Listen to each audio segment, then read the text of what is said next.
옆 사람 보시면서 우리 교회 인사하겠습니다. 당신은 은혜 덩어리십니다. 네, 거룩한 주일 오늘도 잘 나오셨습니다. 6월에 오늘 마지막 주일입니다. 이번 주에 이제 7월이 시작되는데요. 나이가 이렇게 좀 먹어가면서 드는 생각이 정말 시간이 날아간다는 그런 표현같이 정말 시간이 빨리 지나감을 이렇게 새삼 느끼게 되는데요. 정말 남아있는 우리의 인생 가운데, 남아있는 시간 가운데 하나님께서 은혜 주시고 하나님께서 붙들어 주심으로 정말 지혜로운 인생, 하나님께서 축복해 주실 수밖에 없는 그런 복된 인생을 힘있게 살아가시는 우리 참된 평안교회 성도님들 다 되셨으면 좋겠습니다. 할렐루야. 자, 오늘도 계속해서 사도행전을 통해서 은혜를 나누고자 합니다. 지난 주일부터 요한복음을 말씀을 마무리하고요. 지난 주일부터 사도행전 말씀을 통해서 은혜를 나누고 있습니다. 지난 시간에는 데오빌로여라는 이렇게 제목으로 은혜를 나눴습니다. 사도행전은 누가복음을 기록한 누가가 이렇게 기록한 것인데요. 누가복음과 사도행전 모두 누구에게 쓴 글인가면요, 데오빌로라는 사람에게 쓴 글입니다. 근데 처음 기록한 누가복음에는 이 데오빌로를 향해서 데오빌로 각하라고 이렇게 존칭을 썼다면요, 이 사도행전에는 이제 그 존칭이 사라지는 것을 볼 수 있는데, 그러니까 누가복음에서는 데오빌로 각하라고 쓴 것은 이 누가와 데오빌로가 수평적인 관계가 아니라요, 수직적인 관계였음을 보여주는 내용입니다.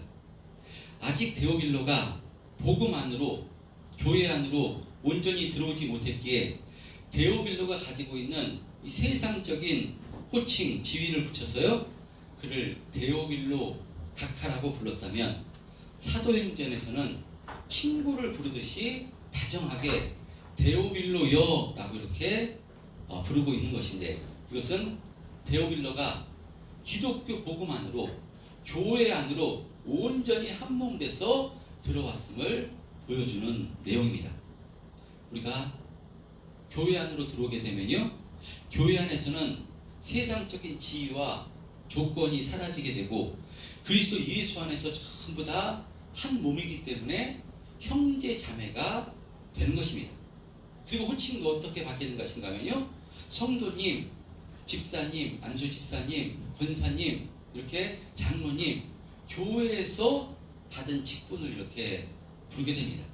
근데 이 직분도 지난주에 말씀을 드렸듯이 이것은 뭐 지위와 신분을 의미하는 것이 아니라요, 이 직분도 교회에서 주님을 본받아서 바로 이 교회를 잘 섬기고 봉사하는 일을 잘 감당할 수 있도록 기능적인 측면에서 이 직분을 하나님께로부터 부여받은 것입니다. 세상에서는 낮은 사람이 높은 사람을 섬기고요, 높은 사람이 낮은 사람 위에 군림하는 것이 세상이라면, 교회는 절대로 그렇지 않습니다. 전부 다 높고 낮음이 없고요, 전부 다 수평적인 관계입니다.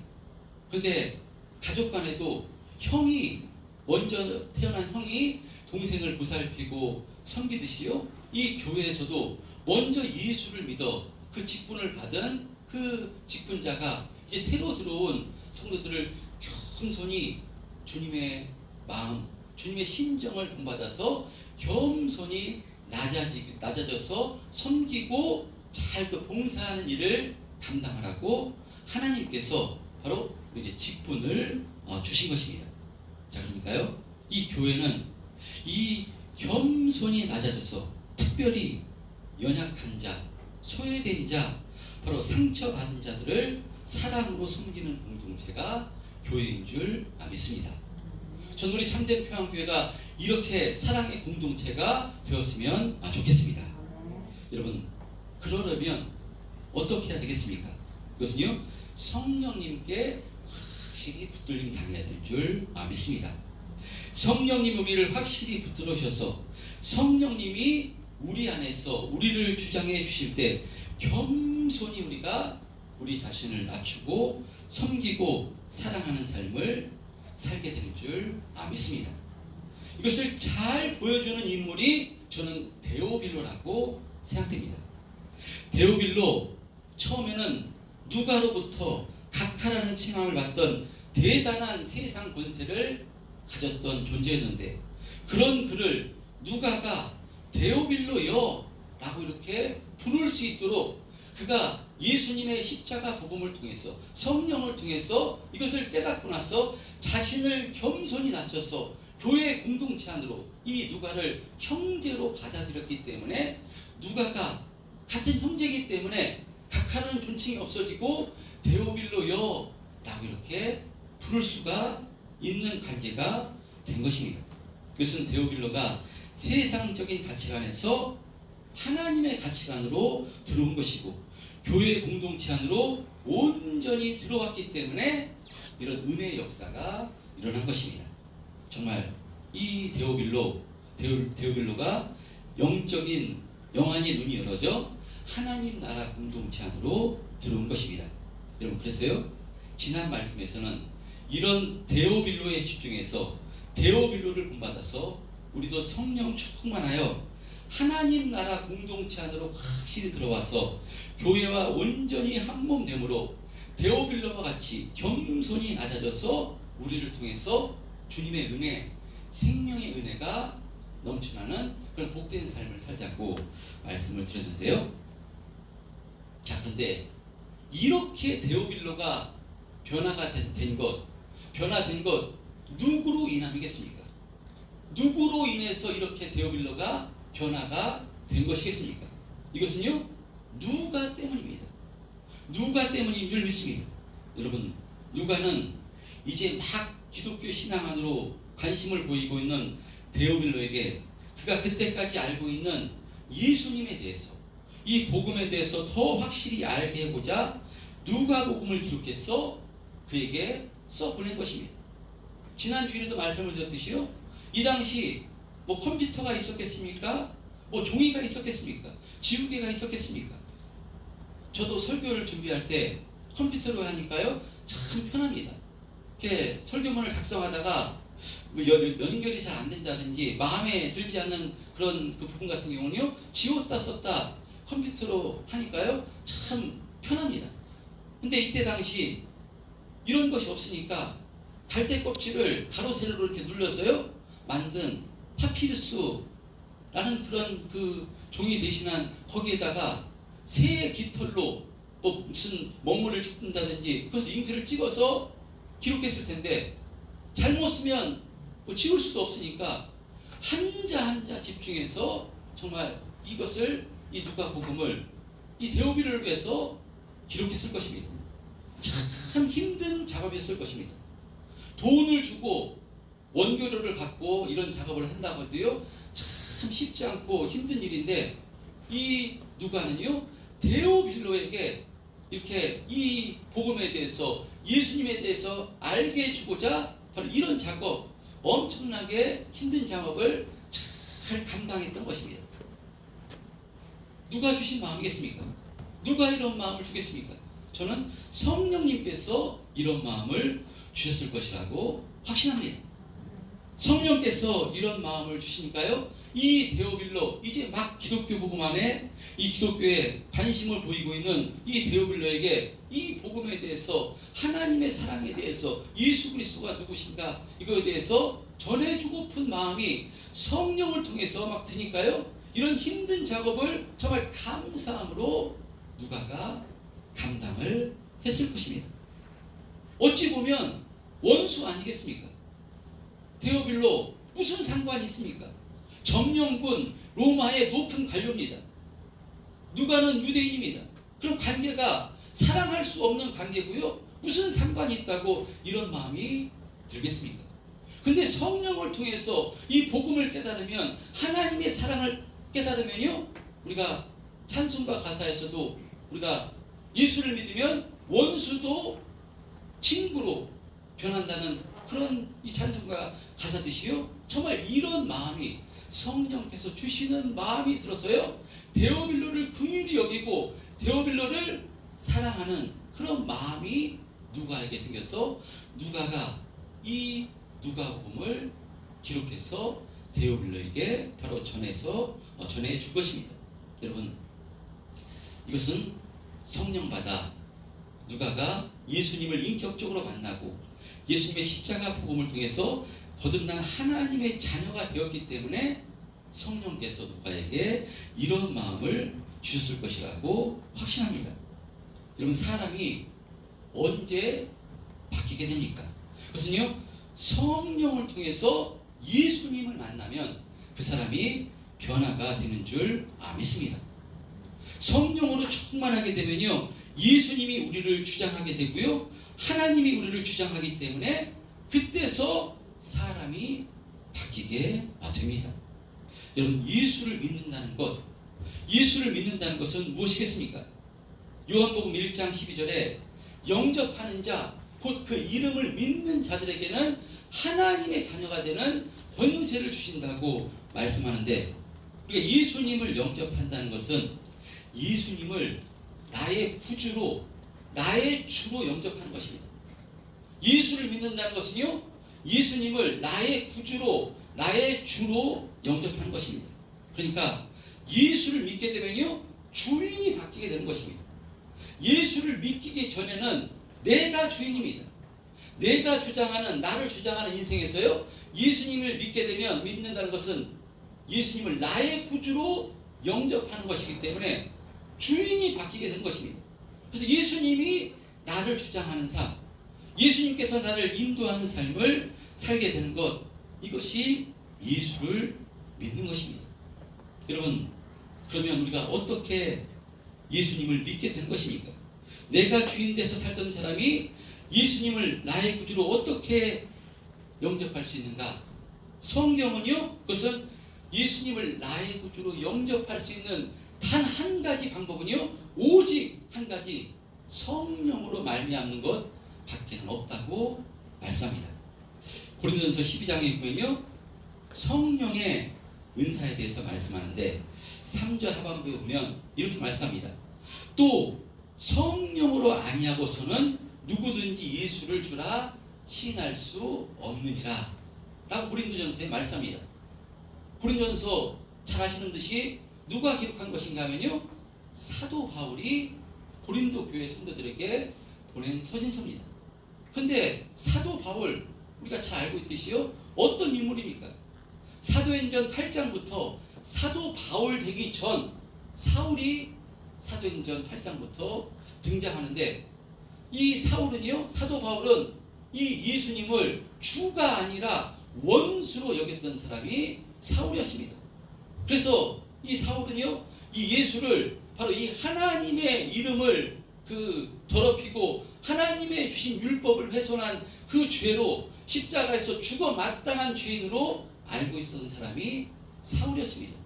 그런데 그렇게 죄인인 예수가, 그 예수 믿는 그 도당들이, 예수 믿는 사람들이 그 예수가 그리스도요 메시아라고 자꾸 얘기해서 사람들의 마음을 흔드니까요, 저거 가만둬서는 안 되겠다 했어요. 이 교회를 장렬하려고 힘썼던 사람이 사울이었습니다. 그래서 이 대제사장에게서 공문을 받아가지고 이방 땅 아람의 수도 다메섹에까지 쫓아가서 예수 도당들을 잡아다가 옥에 가두려고 힘썼던 사람, 특심을 가졌던 사람이 사도 바울이었습니다. 사울이었습니다. 그런데 그 다메섹 도상에서 성령을 통해서 부활하신 예수님을 만나고 나자요, 그가 완전히 변화돼서 예수님을 원수로 알던 사람이 예수님을 주라 고백하고요, 이제 목숨을 걸고 예수 도당들을, 교회를 잔멸하려고 애쓰던 사람이 이 십자가 복음을 전하기 위해서 자기 생명을 걸고 복음을 전하게 된 것입니다. 사울이 어떻게 바울로 변하게 된 것입니까? 그가요, 이것은 성령을 통해서 예수님을 만나고 자신이 이렇게 변화되었음을 그가 확실히 알고 있기 때문에 바로 그 고린도 교회 성도들에게요, 성령으로 아니하고서는 예수를 주라 시인할 수 없다라고 사도 바울이 이렇게 말씀하고 있는 것입니다. 여러분, 예수님께서도요 요한복음 16장에서 성령께서 하시는 일에 대해서 친히 말씀하셨습니다. 요한복음 16장 8절에서 11절에 예수님께서요 이렇게 말씀하시는데요. 한번 해보겠습니다. 요한복음 16장 우리 8절에서부터 11절 말씀 시작. 그가 와서 죄에 대하여 의에 대하여 심판에 대하여 세상을 책망하시리라. 죄에 대하여라 함은 그들이 나를 믿지 아니하니요 의에 대하여라 함은 내가 아버지께로 가니 너희가 다시 나를 보지 못하며 심판에 대하여라 함은 이 세상 임금이 심판을 받았습니다. 예, 이렇게 예수님께서 말씀하십니다. 그러니까요 예수님께서 직접 성령이 우리 가운데 오시면 죄가 무엇인지 의가 무엇인지 심판이 무엇인지 깨달아 알게 될 것을 말씀하시고요. 가장 큰 죄가 무엇인가면요 예수를 믿지 않는 것이 가장 큰 죄임을 예수님께서 성령이 오시면 알게 될 것이라고 말씀하고 있는 것입니다.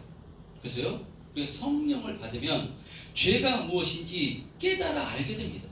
이전에는 누구를 도둑질하고 누구를 상해를 입힌 것 이것이 죄인 줄 알았는데 성령이 임하면요 바로 예수님을 나의 구주로 영접하지 않은 것이 가장 큰 죄임을 알게 돼서 바로 회개함으로 예수님을 나의 구주로 영접해서 하나님의 자녀가 되는 엄청난 권세를 얻게 되는 것입니다. 바로 누가가 성령 받아 성령을 통해서 예수님을 나의 구주로 영접함으로 하나님의 자녀가 돼서 이제 내가 주인인 인생에서 하나님이 성령님이 예수님이 주인된 인생으로 바뀌게 되니까요 도무지 원수 같은 관계인 이 데오빌로를 긍휼히 여기는 마음이 생기게 되고 그에게가 기독교 복음에 대해서 관심을 보이니까요 이 복음에 대해서 예수님에 대해서 전해주고 싶은 그런 심정을 가지고 이렇게 너무나 어려운 작업 그 종이에다가 파피루스라는 종이에다가 양피 가죽에다가 이렇게 새 깃털로 촘촘히 힘든 작업을 해서 이 예수님에 대해서 복음에 대해서 전해주는 그런 애를 쓰게 된 것입니다. 여러분 그러니까요 이 데오빌로 누가복음을 써보냈는데요 오늘 본문 1절 이하에 보면요 이렇게 기록합니다. 무릇 예수께서 행하시며 가르치시기를 시작하신부터 그가 택하신 사도들에게 성령으로 명하시고 승천하시기까지의 일 그러니까요 이 누가복음을 통해서 예수님의 생애와 예수님의 행하신 일에 대해서 기록해서 이 데오빌로에게 보냄으로 이 누가복음을 통해서 데오빌로는 더 확실하게 예수님이 누구신가를 알게 돼서 주님의 몸된 교회 안으로 들어오게 되므로 누가를 이제 형제로 받아들이게 된 것이고 그래서요 누가도 데오빌로를 향해서 각하라는 존칭을 빼고요 사랑하는 형제로서 데오빌로요 라고 이렇게 다정하게 부르는 관계가 된 것입니다. 자 그리고 누가는 이 데오빌로에게 이 모든 하나님의 일이 성령의 역사임을 깨달아 알게 해주기 위해서요 이제 사도행전까지 이제 기록해서 보내는 것인데 오늘 본문 3절에 보면 누가는 이 복음의 핵심인 예수님의 부활에 대해서 이렇게 강조하는 것을 볼 수 있습니다. 3절 한번 합독해 보겠습니다. 3절 시작. 그가 고난 받으신 후에 또한 그들에게 확실한 많은 증거로 친히 살아계심을 나타내사 40일 동안 그들에게 보이시며 하나님 나라의 일을 말씀하시니라. 예, 지금 누가는요 예수님께서 십자가에서 죽으시고 부활하신 다음에 제자들에게 비로소 그때 무엇을 말씀하셨다고 말씀하는가 하면요 그때 하나님 일의 일을 말씀하셨다고 말씀합니다. 그가 고난받으신 후에 또한 그들에게 확실한 많은 증거로 친히 살아계심을 나타내사 40일 동안 그들에게 보이시며 하나님 나라의 일을 말씀하시니라. 부활하시고 나서 하나님 나라의 일을 제자들에게 말씀하셨다고 합니다. 그러니까요, 사복음서를 전부 보더라도 예수님께서 언제 하나님 나라의 일, 이 복음 전파를 말씀하시는 거면요, 십자가에서 죽으시고 부활하신 다음에 하나님 나라의 일을, 이 복음 전파의 사명을 허락해 주셨음을 볼 수 있습니다. 왜 그렇겠습니까? 예수님께서 십자가에서 죽으시기 전에는, 부활하시기 전에는 이 제자들이 영적으로 보면요, 전부 다 죽은 자들입니다. 영적으로 보면 죽은 자들이기 때문에요, 하나님 나라의 일을 예수님께서 말씀하셔도 알아듣지를 못합니다. 영적으로 죽은 자들이기 때문에. 그렇기 때문에 예수님께서 십자가에서 죽으시고 부활하신 후에야 이들이 이제 영적으로 다시 살아날 수 있는 것이기, 살아난 것이기 때문에 살려놓은 다음에 하나님 나라의 일을 지금 말씀하고 있다는 것입니다. 그래서 예수님께서 마가복음 16장 15절에도 보면요, 너희는 온 천하에 다니며 만민에게 복음을 전파하라 말씀하시는데, 이것도 부활하신 후에 하신 말씀입니다. 자, 이렇게 예수님께서는요, 구원을 허락하시고 제자들에게 무엇을 말씀하는가 하면요, 하나님 나라의 일을 말씀하시고요, 만민에게 복음을 전파하라, 복음을 선포하라 라고 이렇게 말씀하고 있는 것입니다. 자, 그런데 우리가 이런 말씀 들 때 우리가 또 오해하지 않고 우리가 확실히 깨달아야 되는 것이 있습니다. 이렇게 우리를 구원해 주신 후 하나님 나라의 일을 말씀하시고 만민에게 복음을 전파라고 하시는 것을, 어떤 분들은 하나님께서 이제 우리를 구원해 주셨으니까 이제 우리가 순종하고 충성해서 하나님께 보답해 드려야 된다고 생각해서 우리가 이 하나님 나라의 일을 선포하고 신앙생활에 힘쓰는 분들이 있습니다. 여러분, 물론 우리가 하나님의 은혜에 감사해야 됩니다. 여러분, 그러나 하나님께서는요, 주님께서는 내가 너를 구원해 주었으니까 이제 밥값 좀 해라, 이제 내가 내일 좀 도와라, 이제 너 나한테 보답 좀 해라 라는 의미에서 하나님의 일을 우리에게 시키시는 것이 절대로 아닙니다. 사실 잘 알고 계시지, 우리한테 시켜서 하나님 일을 하시는 것보다요, 하나님께서 직접 혼자 하시는 것이 훨씬 잘하십니다. 훨씬 편하시고요, 완벽하게 하십니다. 우리가 뭘 할 수가 있겠습니까? 예를 들어서 우리가 어린 자녀에게 강아지 만약에 집을 만든다고 했을 때요, 나무를 만든다고 했을 때, 어린 자녀에게 강아지 집 좀 아빠랑 같이 만들자 했을 때 아이들과 같이 만드는 것이 편하겠습니까? 아빠 혼자 만드는 것이 편하겠습니까? 뭐 물어볼 것도 없습니다. 뭐 아이들이 톱질을 제대로 하겠습니까? 망치질을 제대로 하겠습니까? 페인트질을 제대로 하겠습니까? 부모가 혼자 하는 것이 훨씬 편하고 더 잘 만들 수 있습니다. 그런데 왜 우리가 자녀들과 함께 하자고 하는 것이겠습니까?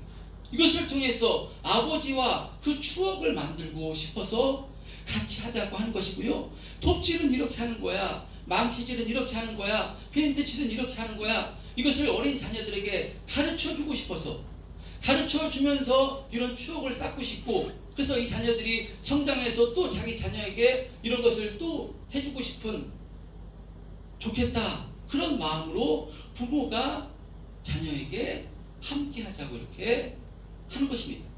마찬가지입니다.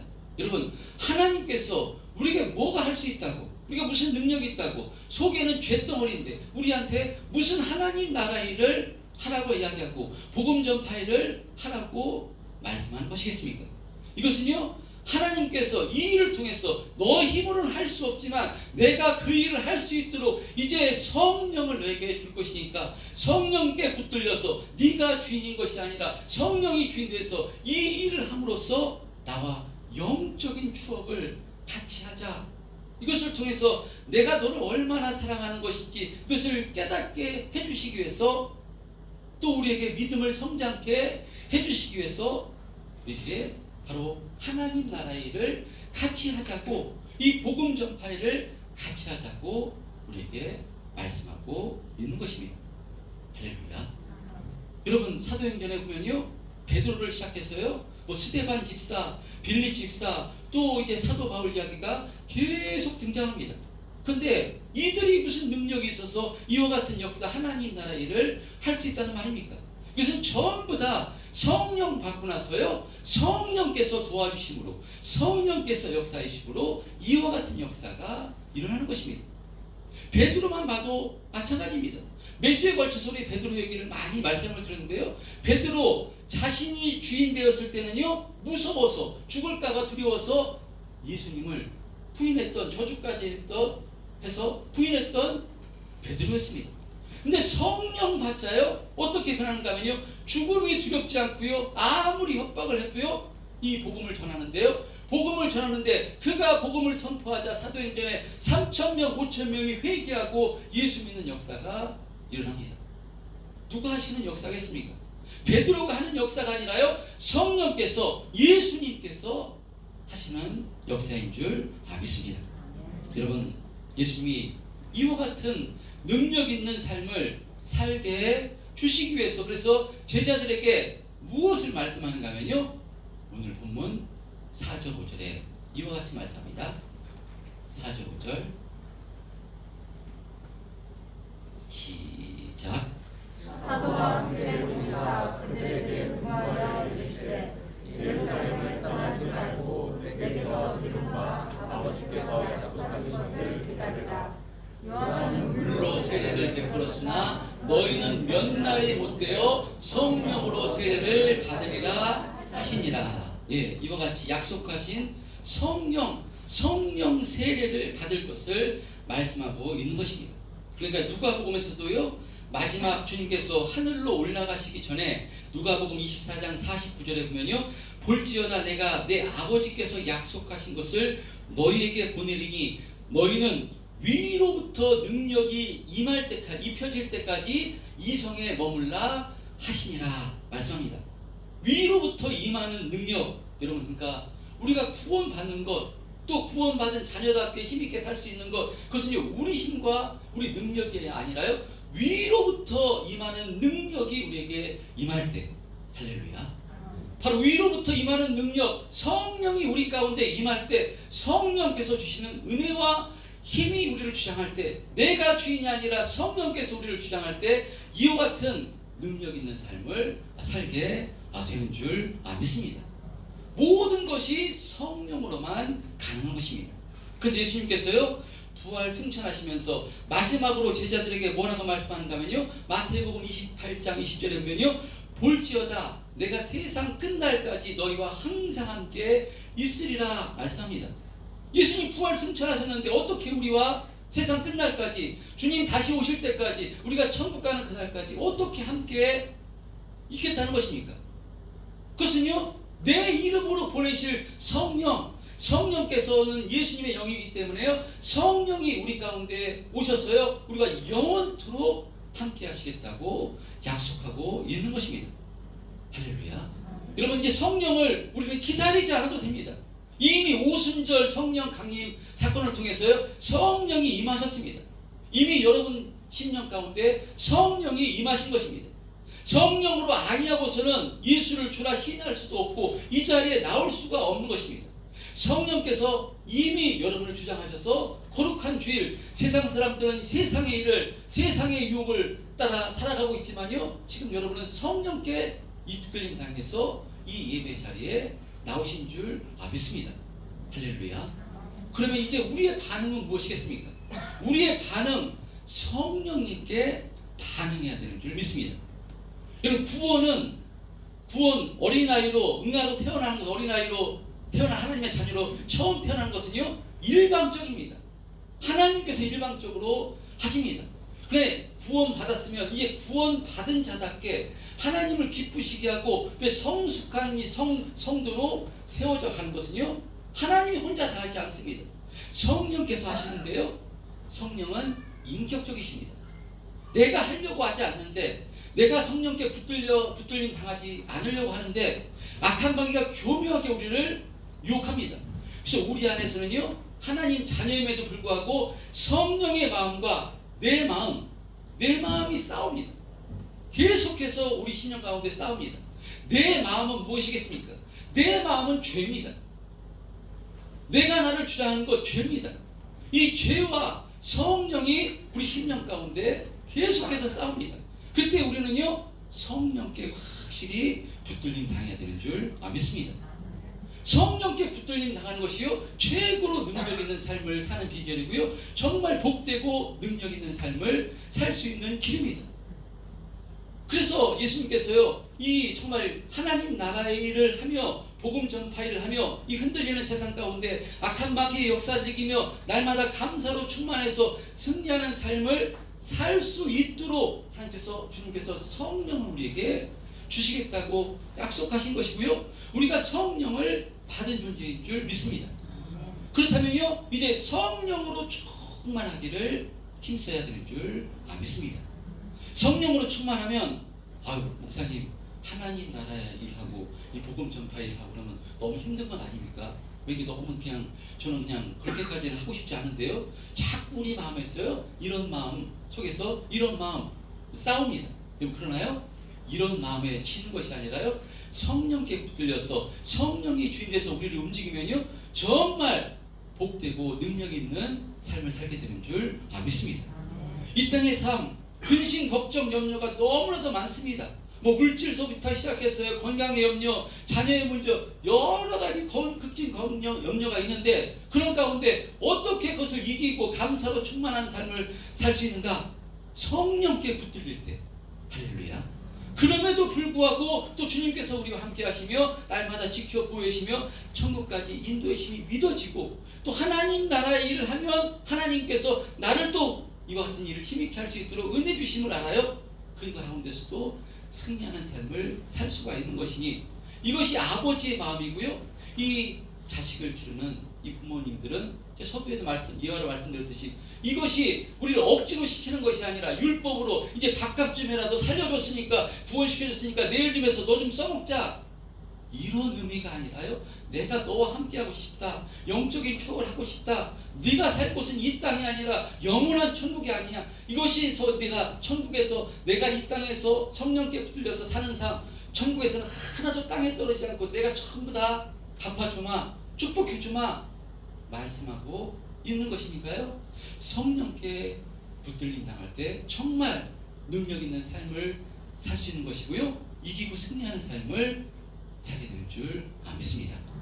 그 성령 받으라고 말씀한 것입니다. 지난주에 사모랑 이런저런 이야기를 하다가요, 우리 이제 앞으로 평균 연령으로 따지면 하나님께서 은혜를 주시면 남은 기간이 우리 남은 것 같은데 어떻게 살까, 이렇게 이 얘기를 좀 했습니다.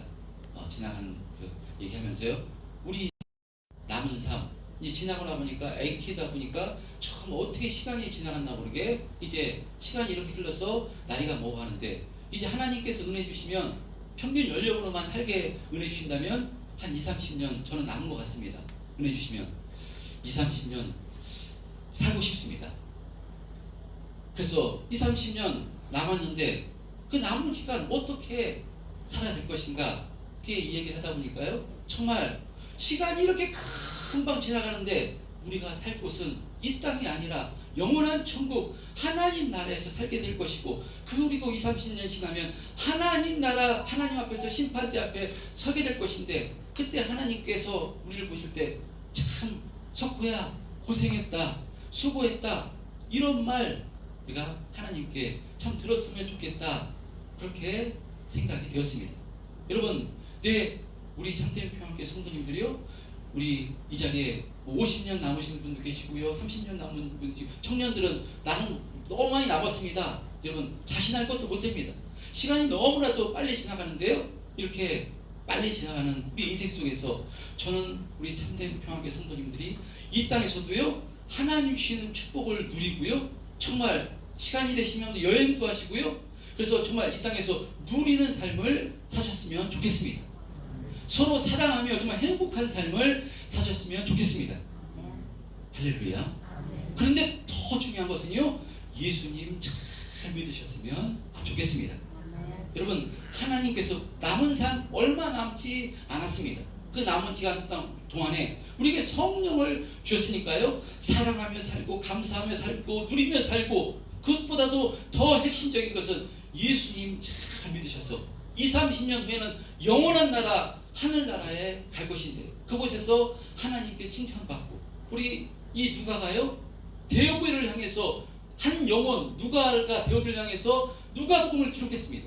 그런데 한 영혼 데오빌로를 위해서 쓴 누가복음 사도행전이요, 한 사람 데오빌로뿐만 아니라 성경책에 기록되는 은혜를 주어줬어요. 하나님께서요 성경책에 기록돼서 데오빌로뿐만 아니라 많은 엄청난 사람들에게 예수님이 누구신가, 성령이 누구신가, 그것을 깨닫게 알게는 큰 영광이 누가에게 주어진 것입니다. 여러분, 그런 의미로 우리가 남은 삶 성령께 붙들려서 한 영혼을 위해서, 누가가 데오빌로라는 한 영혼을 위해서 이 서신서를 기록했던 이 기록을, 복음서를 또 사도행전을 기록했듯이요, 우리도 성령께 붙들려서 한 영혼을 위해서 우리가 기도하며 그 영혼에게 바로 이 생명의 복음, 생명의 은혜를 전해주기 위해서 우리가 애를 쓴다면요, 하나님께서 참으로 기뻐하시고 하나님께서 모든 것을 협력해서 이와 같은 삶을 더 힘있게 살아갈 수 있도록 은혜를 베풀어 주실 줄 믿습니다. 여러분, 한 주간이 시작됐습니다. 오늘 말씀을 통해서 나는 지금까지 어떤 삶을 살았는가, 나는 성령 받았는데 과연 나는 성령이 주인인가, 내가 주인인가, 내 속에서는 성령과 죄와 내가 싸우고 있는데 과연 나는 누구의 지금 붙들림을 당하고 살아가고 있는가, 자기 자신을 한번 점검해 보심으로써요, 성령께 확실히 붙들림 당해서 또 시작된 한 주간 성령님의 인도하심을 받아 성령님이 기뻐하시는 그런 삶을 힘있게 살아가시는 한 주간이 되시기를 주님의 이름으로 축원드립니다.